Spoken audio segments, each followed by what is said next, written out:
आज आपको टीवी अखबार चीख चीख कर बता रहा होगा कि भूपेश बघेल पर ईडी के छापे पड़ रहे हैं।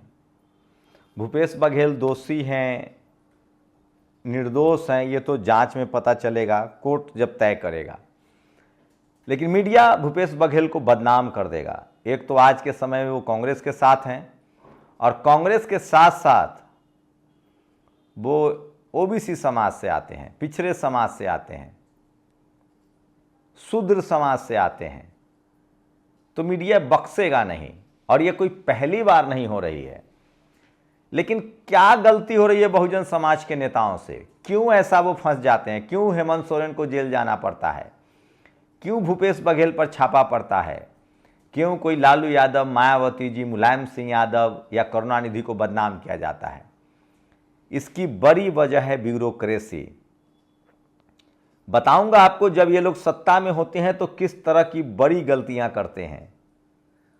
क्या उन लोगों की वजह से जो इनको चपरासी नहीं बनने देना चाहते हैं, और जब ये मुख्यमंत्री और बड़े पदों पर पहुंचकर जो ब्यूरोक्रेसी में बैठे जातिवादी लोग हैं उनके प्लानिंग के शिकार हो जाते हैं? एक तो इस पर ही बात करूंगा। दूसरा, मीडिया।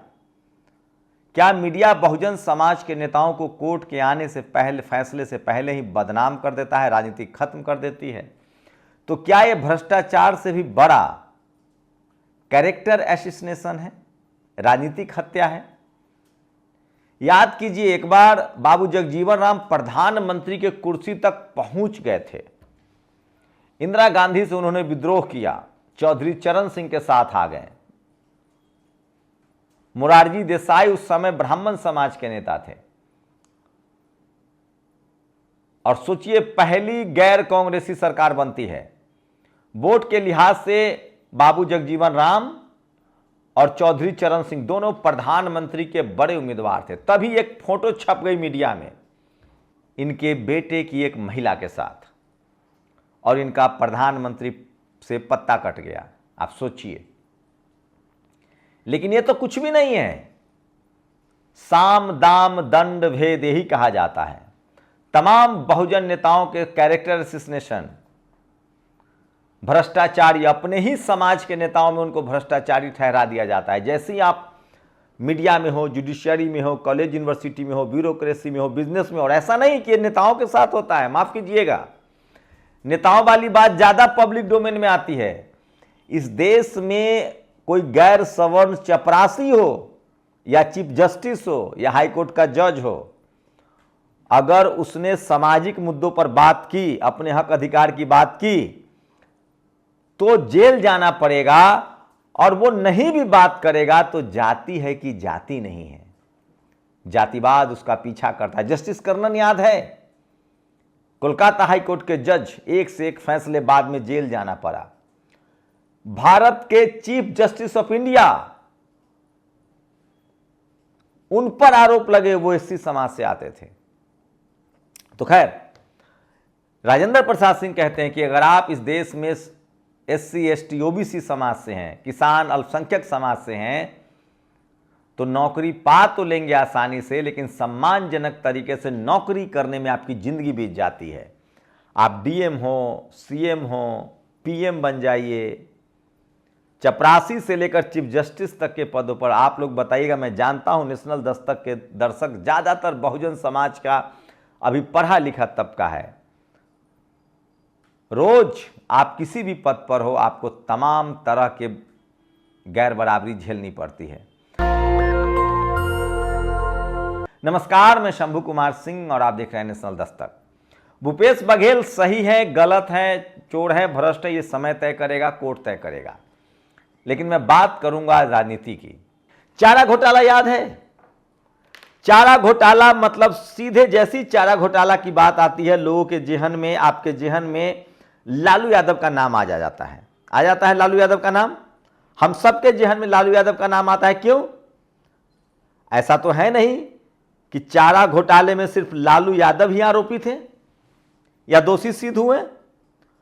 चारा घोटाले के मामले में कुछ और आरोपी दोषी सिद्ध हुए थे। क्या आप उनका नाम जानते हैं? अगर नहीं जानते हैं तो मैं बताता हूं, उसके बाद मैं इस कहानी को आगे बढ़ाऊंगा। और आगे बढ़ाना बहुत जरूरी है। इसलिए मैं कहता हूं कि सोशल मीडिया ही सच्चा मीडिया है, सोशल मीडिया ही बहुजन मीडिया है। वेद ने लिखा है, चारे घोटाले में 3 नेताओं को सजा हुई। लालू यादव ओबीसी समाज से थे, जगन्नाथ मिश्रा ब्राह्मण समाज से थे, जगदीश शर्मा भूमिहार समाज से थे। तीनों के बेटे राजनीति में हैं, लेकिन नाम आपके जिहन पर सिर्फ लालू यादव का आता है, क्योंकि मीडिया ने सिर्फ लालू यादव का नाम उछाला। मायावती जी मुख्यमंत्री रहीं, किस तरह से इस देश की जातिवादी मनुवादी मीडिया ने बेईमानी की, बदनाम कर दिया। आज तक कुछ साबित नहीं हुआ आय से अधिक संपत्ति के मामले में। मुलायम सिंह को फंसाया गया, उन पर भी कुछ साबित नहीं हुआ। शिबू सोरेन को जेल में डाल दिया गया, अभी हेमंत सोरेन जेल होके आए हैं। करुणानिधि पर कई बार रेड पड़ा, पुलिस घिसते हुए ले गई। तो क्या दक्षिण, क्या उत्तर, क्या पूरब, क्या पश्चिम, क्या चपरासी, क्या चीफ जस्टिस, क्या कलेक्टर, क्या एसपी, क्या डीएम और क्या व्यापारी, क्या पत्रकार, क्या खिलाड़ी, क्या हुआ विनोद कामली के साथ सब जानता है। और आज भी उनको बदनाम किया जाता है, जैसे भारत में जितने दारू बनते हैं वो सब विनोद कामली पीते हैं। बाकी लोग तो पानी पी के गुजारा करते हैं, बाकी लोग कहां दारू पीते होंगे, सिर्फ विनोद कामली दारू पीता था। इस देश में जितने शहरों में संपत्ति है, विजय माल्या, नीरव मोदी, मेहुल चौकसी, ये सब तो मनरेगा में मजदूरी करके संपत्ति कमाया था भाई। जितने दलित पिछड़े इस देश में, रामविलास पासवान हो, लालू यादव हो, मायावती जी हो, मुलायम सिंह, 4-5 जो SC ST OBC के नेता हैं, मतलब 90% लोगों को उन्हीं का उदाहरण दिया जाता है। और बाकी इस देश के जो धन्ना सेठ है वो सब मनरेगा में मजदूरी करते हैं और मेहनत से पैसा कमाते हैं। और ये 4-5 जो दलित पिछड़ा समाज का है वो चोर है, भ्रष्ट है, ये मीडिया के हिसाब से। खैर, आज भूपेश बघेल के यहां छापा है। ये छापा पता है समय समय पर क्यों पड़ता है, चाहे शंभू पर जांच क्यों होती है? 2 वजह हैं। या तो इसको अंदर से तोड़ दो, ये डर जाए, बैठ जाए, चुप हो जाए, राजनीति छोड़ दे, या फिर इनके समाज के नजर में ही इनको बदनाम कर दो। लेकिन सोचिए, समय की चक्की महीन पीसती है। अब कम से कम कोई लालू यादव, शिबू सोरेन, हेमंत सोरेन को सरेआम भ्रष्ट नहीं कहेगा। उनका समाज अब जागरूक हो गया, उनको लगता है कि ये टीवी अखबार वाला झूठ बोलता है। सोचिए, ये शुभांकर मिश्रा है, ये सरेआम कहता है वीरांगना फूलन देवी को, जिन्होंने, जो प्रतिकार की प्रतीक हैं, जो महिला सम्मान की प्रतीक हैं, जिन्होंने महिलाओं को सर उठाकर बोलने का अधिकार दिया और जिन्होंने भारत के संविधान के तहत सजा काटी। सोचिए, जिस ठाकुर समाज का ये शख्स कह रहा है ठकुरई में मार दिया, डीएम का हत्यारा नीतीश कुमार ने माफ कर दिया, समाज ने उसको भी स्वीकार कर लिया। चलो, एक चुने हुए मुख्यमंत्री ने माफ कर दिया, लेकिन सोचिए, वो तो पुरुष जिसने एक डीएम की हत्या कर दी, उसका उस डीएम ने क्या बिगाड़ा था? जमीन जोत लिया था, खेत जोत लिया था? नहीं। लेकिन फूलन देवी जी के साथ क्या हुआ था? वो प्रतिकार की प्रतीक हैं, मैं उसे बदला भी नहीं कहूंगा।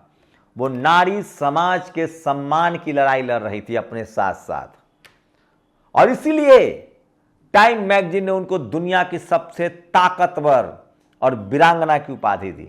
और ये शुभांकर मिश्रा नाम का 2 टके का जातिवादी मनुवादी पॉडकास्टर, जहां उछल उछल के हमारे नेता न जाए तो इनका रोजी रोटी न चले, इस देश के दलित, पिछड़े, किसान, आदिवासी, अल्पसंख्यकों ने जैसे टीवी अखबार को देखना बंद कर दिया, तो ये लोग आपके नेताओं को बुलाते हैं। जिस दिन ऐसे लोगों को देखना बंद कर देंगे, हमारी 100 में 90 संख्या, इनकी रोजी रोटी नहीं चलेगी। कैसे लालू यादव, मुलायम सिंह यादव, मायावती जी, हेमंत सोरेन, शिबू सोरेन, उत्तर पश्चिम, उत्तर दक्षिण, सारे नेताओं को बदनाम किया गया। अरे छोड़िए, बीजेपी के बंडारू लक्ष्मण SC समाज से आते थे, उनको बदनाम किया गया। आप किसी पार्टी में हो, OBC समाज से आने वाले बीजेपी के बड़े थिंक टैंक के साथ क्या हुआ, कौन नहीं जानता है? तो पार्टी कोई हो, कांग्रेस हो, बीजेपी हो, वहां थोड़ा कम, लेकिन बहुजन दल में आप है, स्वतंत्र आपकी आइडेंटिटी है, तो आपकी जिंदगी मुश्किल हो जाएगी। भूपेश बघेल के क्या होगा नहीं होगा, लेकिन पीछे का पैटर्न देखे, मुलायम सिंह यादव, मायावती जी सब बेदाग साबित हुए हैं। अब ये फंसते क्यों हैं? बहुजन समाज के नेता जब सत्ता में होते हैं तो अपने आसपास के जातिवादी मनुवादी को पहचान नहीं पाते हैं, और वो जो जातिवादी मनुवादी सोच के लोग होते हैं, जो चपरासी तक आपको बनने नहीं देना चाहते हैं, जो हर वैकेंसी में बेईमानी करते हैं, जब आप बाबा साहब के वोट के अधिकार की वजह से सीएम के पद पर या पीएम के पद पर चले जाते हैं, तो वो एक जाल बुनते हैं और उस जाल में आप फंसते चले जाते हैं। आज क्या हो रहा है? आज नीतीश कुमार बीजेपी के साथ हैं तो लोग कहता है कि डर से हैं, आरजेडी के साथ चले जाते हैं तब तो सोचिए, नीतीश कुमार इसलिए बेदाग बचे हुए रहते हैं क्योंकि वो अपने आसपास अपने ही समाज के लोगों को रखते हैं, जो जातिवादी मनुवादी ना हो। रामविलास जी हमेशा उनको समझ थी, वो जातिवादी मनुवादी लोगों को अपने साथ नहीं रखते थे, जिनके दिमाग में जातिवाद मनुवाद का जहर भरा हो। और ये तो बीजेपी की सत्ता में आने के बाद दूध का दूध और पानी का पानी हो गया। सोचिए, इस देश में जब तक बहुजन समाज के नेता ये बात नहीं समझेंगे और अपने और पराये की पहचान नहीं करेंगे, वो इस तरह के तमाम गड़बड़ियों के शिकार होते रहेंगे। तो सबसे ज़्यादा मीडिया में ये खबर चलवाई जाती है ताकि आपको बदनाम किया जा सके। और सुनिए, आप दलित पिछड़ों से बात आगे बढ़ चुकी है। देखिए, ये कांग्रेस के समय होता रहा है, सबसे ज्यादा दलित पिछड़े किसान अल्पसंख्यक नेताओं को कांग्रेस के दौर में फंसाया गया, और अब धीरे धीरे ठाकुर समाज के साथ भी यही होने लगा है और वैश्य समाज के साथ भी यही होने लगा है। तो चिंता मत कीजिए, जातिवाद मनुवाद वो विधा है जिसमें सब फंसेंगे, सबको फंसाया जाएगा। लेकिन एक बात हुई है कि दलित पिछड़े आदिवासी किसान अल्पसंख्यक के लोग जान गए हैं, और अब उनको लगता है कि तमाम दलित पिछड़े नेताओं को इसी तरह से बदनाम किया जाता है। इसी को कहते हैं साम दाम दंड भेद।